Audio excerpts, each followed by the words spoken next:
Hey Hani, what's up? Hi Jamshid. Yeah, tell me. Dude, I'm planning to upgrade my car. Oh, really? Great. I'm thinking about going for a premium sedan. Wow, that's nice. Yeah, I messaged you about this. No, I not checked the message. I also shortlisted a couple of options in it. Yeah, I think I will get you an answer by evening because I'm going to drive a new car today. Oh, really? Which one? And that could be a good option for you, I guess. Okay, cool. So I'll wait for your call then. Yep. Yeah. I'll call you back. Okay, man. Okay? Talk later. By evening. So guys, it was my friend Jamshid from Bangalore. He's a smart engineer turned businessman. He's now into some startup, successful one, and doing some online trading business, making good money, and some big investment has come to his business. So he want to upgrade his car now, and he want to a car which can show off his business and impress others, and also want to commute a good riding comfort, everything. So he said he has texted me something, and I'll just go through that. Hey Hani, I'm looking for a new car for me, and I'm upgrading to a sedan. He's not fond of SUVs, he's saying. So he wants an executive sedan and a luxury sedan in the sense. He's looking for something in the bracket of 70 lakhs, maybe up to 75 lakhs. And he has some shortlist like the Mercedes E-Class, BMW 5 Series, Audi A6 and the Volvo S90. But he's seeing that E-Class, he's saying it's too common. He's seeing a lot of E-Class in the road, and of course he like the rear seat space, but he's looking for more sophisticated interior. When it comes to 5 Series, he said it looked like very much like a BMW, like from the last generation. He's not very impressed with the design. A6, he said it's he got to know that new A6 will be coming soon, and S90 he liked the design and the facts that he's tech freak. He liked the interior, but again he's a bit confused about the engine size, so he wants something other than these. So I think I have an option for him to consider today. That's why I'm here in Delhi. We're going for a drive today.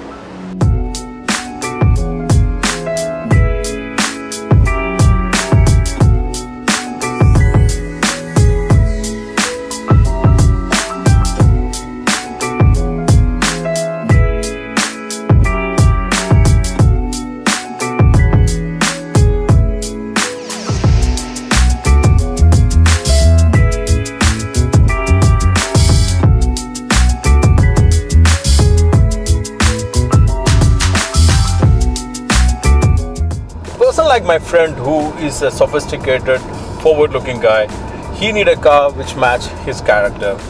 So I think this is a very good option which can be considered for him. It's a new ES 300H, and it fall in the executive luxury segment where the players are the traditional players who are already in the market for a long time, like the Mercedes, BMW, Audi, and now the Volvo. Lexus had this ES in Indian market for a while now when they introduced officially, but that wasn't an impressive car for a guy like my friend to be considered. But with the new ES, they have actually revamped the car completely from the scratch. It can be called as a proper baby LS because of its design, and it looks very much similar to the elder brother, and it also has all the sophistication which are there in the new generation Lexus cars. Talking about the sophistication, Lexus already have moved on to the hybrid cars. They don't make any other combination for the powertrain. They only have the hybrid combination, which is a petrol hybrid, and even their flagship LS come with that combination even in India.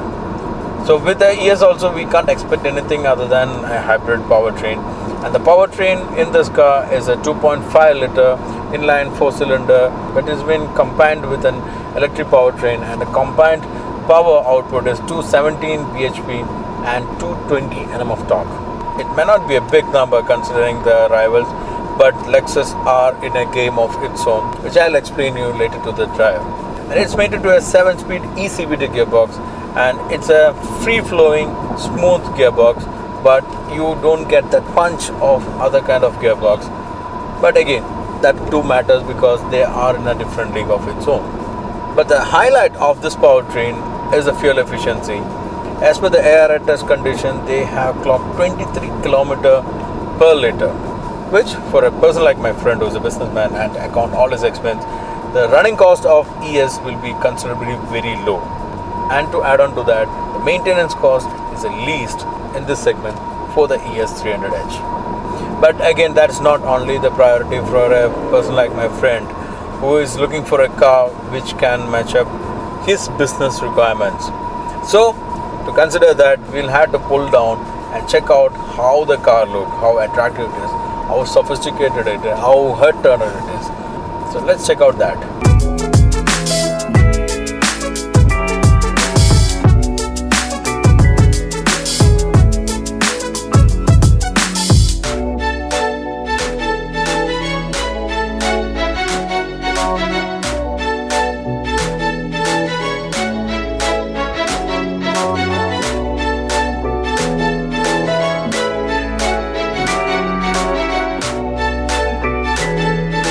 The new ES is mostly inspired from the bigger brother LS, and you can see that design language has been followed thoroughly from the LS, and it looked really stunning. A lot of sophistication and distinction from other cars can be seen in the exterior of the new ES, which was inspired actually from the bigger brother or the flagship model LS. The most important part is actually the front grille, which is a new Lexus identity. It's been inspired from the spindle, which is the first company of Toyota, and it's been carried on in the new generation Lexus models. And the sharp design treatment from the Alpinist inspired design can be seen on all elements of this car. Starting off from the headlight, it's a LED headlight with the 3 projector beam, which again was seen in LS. There's a sharp L light treatment, which is a laser light treatment, which is placed as a daytime running light, and the side indicators also can be seen having sharp design treatment. There's enough chrome treatment given to give that elegant feel, and the front is looking much like the LS, but distinct from whatever in this segment. And as Lexus claimed, those who are dreaming about the LS and can't afford it, this is the car for them. So this front fascia is giving that LS kind of feel when you see the car first time on your road. The side profile is designed in a way that it looks very long like the LS. The lines are very flowy kind of line. You can see one line starting from the hood carry on to the A-pillar, and A-pillar is actually submerged, giving a good view from inside. There's a shoulder line which starts and flows like a liquid flow in from the front to the rear end, and the body is a clean design with just a small mild dynamic line below. The side view mirror is again very distinct from what we have seen most of the car. It's like a coupe-like design. It separate from the A-pillar. It look very attractive, and good airflow and aerodynamics have been designed for the side view mirror. And the roof is also like a coupe-like roof line, but a little more flatter than what we have seen the LS. And there's a thin layer of pillars going. The A-pillar and the C-pillar are very thin. The quarter glass element are given a very different treatment towards the end. There's a sharp Alpinist design treatment for the chrome beading. So altogether it look sharp and elegant from the side profile, and look longer than what we normally see in this segment, and look like a proper LS from the side profile. When it comes to rear end also, you can see a lot of Alpinist inspired design treatment given onto the ES rear end. It has got some distinct from the LS. The taillight is different and the treatment is given a different way. But the Alpinist treatment like the L design can be seen inside the cluster. Taillight is sleeker, smaller than what we have seen in the LS. There's an Intel spoiler on the boot, and there's a difference in the bumper, which is a chrome element, and boot lid is also different. So got a huge boot space because the ES now come with a battery which is fitted under the rear seat rather than capturing the space from the boot. The new ES comes with an 18-inch alloys with a multi-spoke design. It looks very sharp and match up with the design of the exterior.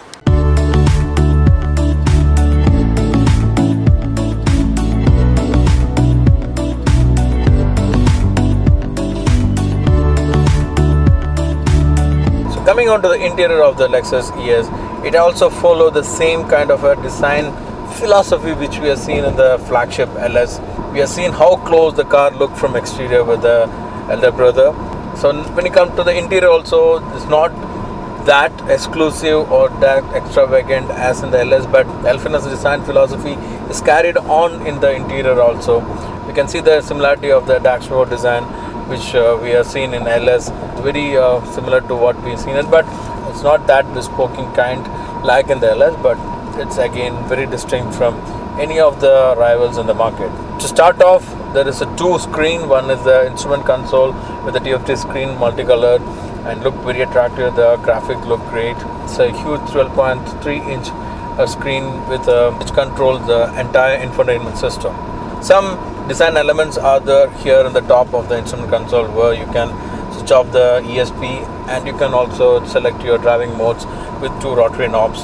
And once you select it, the graphic changes in the instrument console. When you are in the sport mode, it will be reddish tone, and both on comfort or the normal and eco mode, it will be blue color.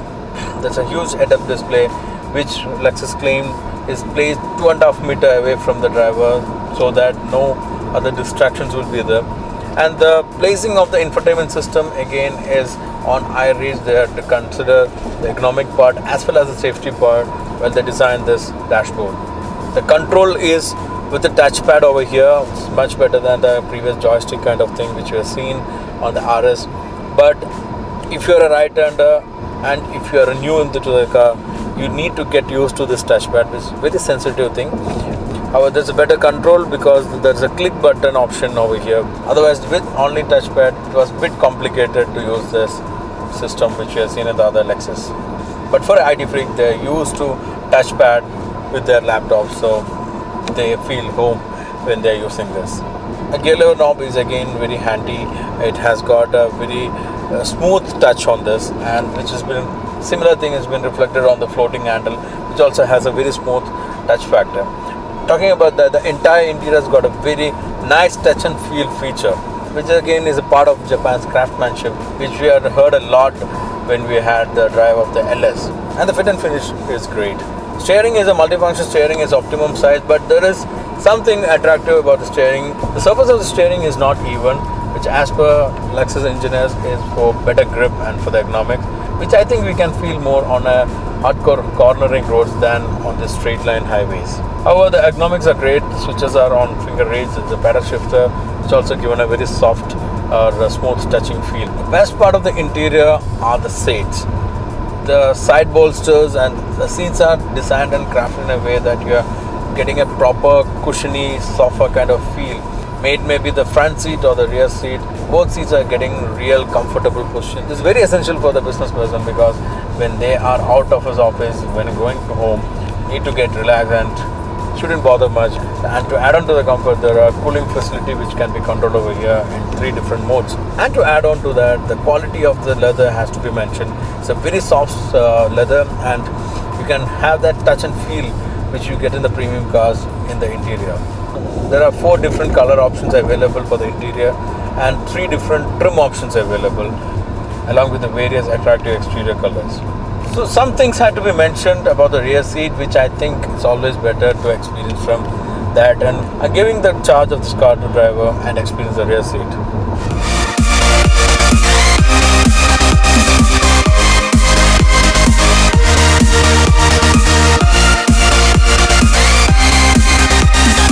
You know, in this segment, it's very important to craft a really comfortable rear seat, and you know, all the cars in the segment concentrating on crafting a great rear seat.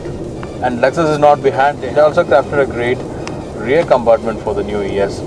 The seats, as I mentioned in the front, it's a very plushy seat. The feel is great, and it's good for 3 passengers because the transmission tunnel, being the front wheel drive architecture, is very low, so you can comfortably seat 3, but it's always best to have 2 adults and 1 grown-up kid. Coming on to seat, it's having a very good support. It's having enough thigh support, shoulder room. Even though it's having a coupe-like roofline, the C-pillars are designed in a way that you're getting enough and more headroom on the rear, so which can be reflected here.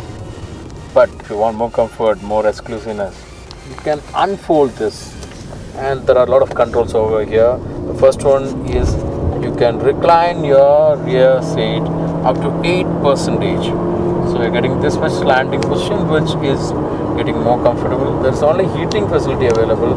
There's no cooling for the rear end. And to isolate yourself and you need more privacy, you have these sun blinds which are manually adjustable, and the rear one is electrically adjustable. So talking about a requirement of my friend, he's a person who drives as well as use chauffeur, and most of his working days or weekdays he uses chauffeur to his office and back. So on that respect, he can get a very good comfortable ride in this rear seat. So adding on to that, the suspension is also crafted in a way that the ride is sublime. You are getting a gliding feel which is already expected, and you're also getting a very good comfortable feel in respect of the refinement. The NVH level is low and the sound isolation is done great, because around 93% of the underbody has been covered and it's been isolated from the road noise, and even the pillars are also packed with foam to control the voice coming into the interior. So that way interior is crafted very well. If you're not satisfied with all this, you can even adjust your leg space with touch of a button on the front seat, which is a chauffeur package, which can be controlled by chauffeur as well as for the rear passenger. Both can adjust both way, front and rear, and also can slide the backrest, which give you a lot more space in the rear end.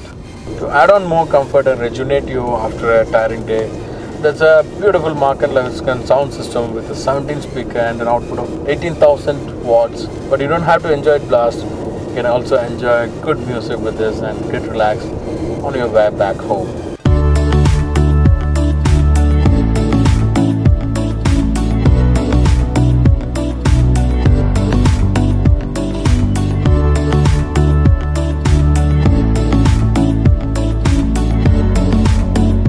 Coming back to the driving part, couple of things which I have to mention again about the interior while you're driving is the support over here. The ergonomics are great for a leisure cruising drive.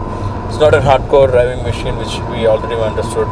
So for a cruising exclusive drive, this kind of driving really help, and this kind of support on the handrest and the texture given for that, which is again very attention to detail has been given. This is soft texture which support us and won't feel disturbing on your skin when you touch. That again shows the attention to detail of the Lexus while crafting the interior. So for a car of this kind and for a customer of my friend's kind, they need a car which is effortless for the driving and effortless for the travel. In that respect, it has got a great suspension, because it's very smooth suspension, it glides very well, and it actually float on the road like most of the premium cars. So that part, I am really enjoying that floating experience of that. Yes, the refinement on the ride is great. The total NVH has been controlled very well. There is no much wind noise or road noise coming on.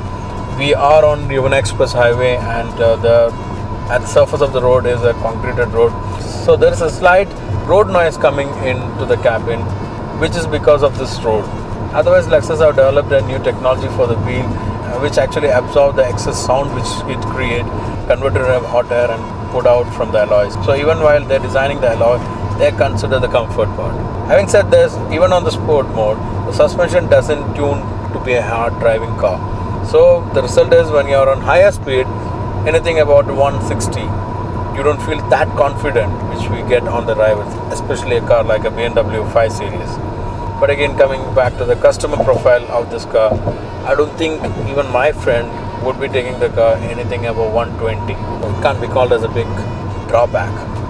So again, I'm coming back to my friend's requirement. He need a car which is safe, because his life is very precious now.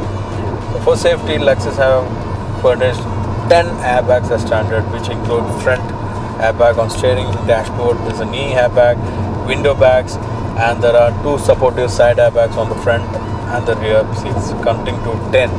Apart from that, all the active and passive safety features have been added. So it's a very safe car in that respect. It's a lighter car with the curb weight of 1760 kgs. But they have made the body strong enough. They strengthened the critical areas and made it very strong to absorb all the impact and protect their value customers and their family inside this car. Various other factors matters while they select their car. And a person who are in the helm of business houses, where they want to take the car for board meetings or investor meetings, they need to create some impression about them with their car. So with the ES, I think they can create some impression, because it's a sophisticated car, it's a modern car, forward-looking car. It's got technology saying that I'm a nature-loving person, I'm leaving something for my next generation in the nature by the hybrid system, and also make themselves feel that they think different.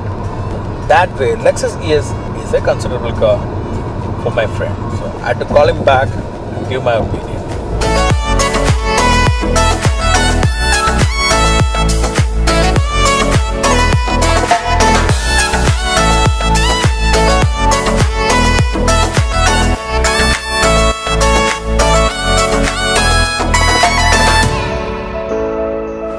Hi Jamshed. Yes, Hani. I think I have an answer for you. Yeah, let's hear it. So I just completed a drive of a car, Uh-huh. the all-new Lexus ES 300H. Oh, you Lexus. So I think it will match up your expectation for a car for you. Yeah, I'll go check it out. So I think it's better you try the car in the showroom Yeah. and make a decision. Thanks, man. See you. Yeah, sure. Bye.